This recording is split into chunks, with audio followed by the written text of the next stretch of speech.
Welcome to Blizzard Fire. We hope this video helps fire up your solution. You start by powering down and removing the battery. This prevents short circuits and resets sensors. Once done, take a T8 Torx to the back screws and remove the 5 visible screws, keeping them labeled so reassembly is foolproof. Make sure to lift the rear shell gently. Clips hold the faceplate.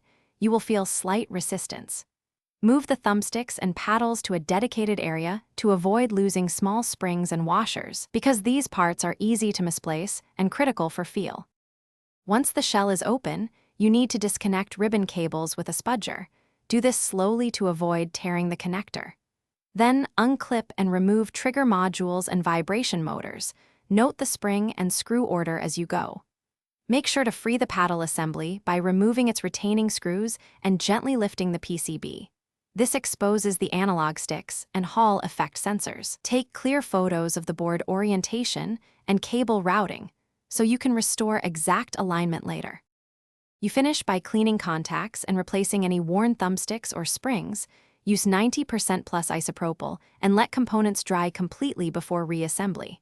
Then close the controller in reverse order, tightening screws evenly to avoid warping the shell and reconnect all ribbons securely. Once assembled, pair and recalibrate with your console. If you still see stick drift, try a firmware recalibration, and if that fails, replace the Hall sensors or analog modules. Those fix.